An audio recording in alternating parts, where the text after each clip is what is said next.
Ever notice someone dragging large black bags through the hospital lobby and wonder who they are? That, my friend, is a medical device rep. Welcome to Device Guys. Your hosts, Brent Lloyd and Jason Doliak, bring 50 years of combined medical sales experience to the table, sharing insights, stories, and a behind-the-scenes look at this fascinating world. Enjoy the conversations. We've probably been working next to each other in the hospital for 15 plus years. And every time I've seen you, I'm like, man, yesterday was the first real conversation you've had where we got to know one another. I've always seen you and been like, man, I'd hate to be competing against that guy. So tell us about your story. Obviously you played some football earlier in your career, but how did your journey to where you arrived? How this all happen? Yeah, I did play football like 100 years ago. So when I was with the Ravens, I hurt my back, and I got to know the team doctor really well. And he thought, okay, it's time to start thinking about a post-football career. And I was like, no, it's not. I've never been hurt before. I'm fine. He's like, no, it's something you should do. And he introduced me to it. He had me actually come to his office, and he was doing a lunch in there, and there was actually a pharmaceutical rep there doing a lunch. I'm like, I don't know if that's something I want to do. He said, no, we actually have people who do devices. They come into the OR with this. This was at the time he's talking about orthopedics. And I was like, oh, I think that's something that I could get behind.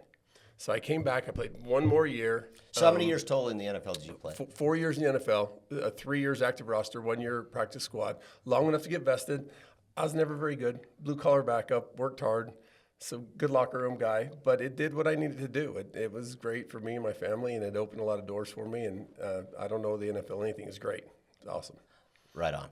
So you were kind of exposed to device when you were there. Yeah. And then you came back to Utah. Yep. And you looked to get in. Yeah, and I looked now to get in. I interviewed, I researched, and I didn't have any sales experience. I actually had to go back to my college where they'd lined me up with a sales job because I had no sales experience. And I went to work for an industrial supply company for like 1 year exactly, almost to the day almost. Right. And when that finished up, I started the interview process again, and I almost took a job with an IC company in San Francisco. I didn't really want to move. I loved Utah so much. And like the 11th hour, a company called Park City Medical, distributor offered me a job to stay here, and that's where it all started. What were you selling?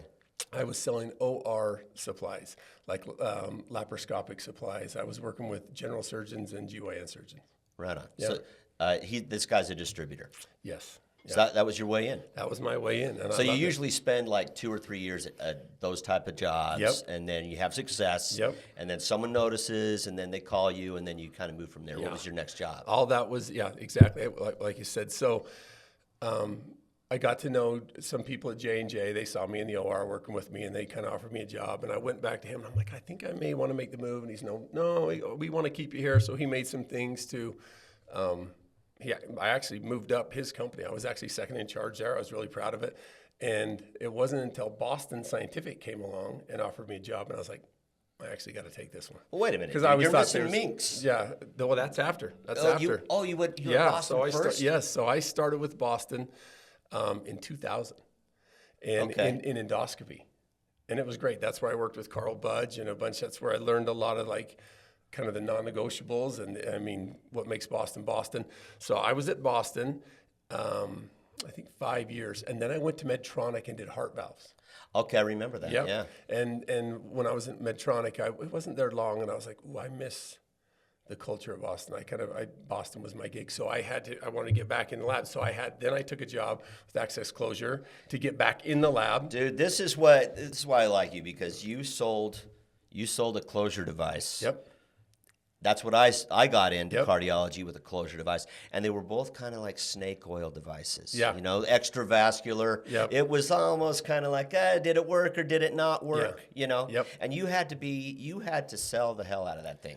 Yeah. You had to make people really, really care about being extravascular. Yeah, and right? you had to make closure sexy, and that's hard to do. It's And hard to it's do. very labor intensive. No one gives you a call like when you're selling closure, and they're like, "Hey, I just want to let you know great job today. The calls you get for closure are like, there's hematomas and there's train wrecks, and it's like, geez. It's like probably being an offensive lineman in the NFL. It's like that. If they hear your name, it's because you were, Holding. You just holding. there's laundry on the field. Yes, I just got the quarterback killed. That's exactly. Yeah, right. yeah. So selling closure is like being offensive tackle.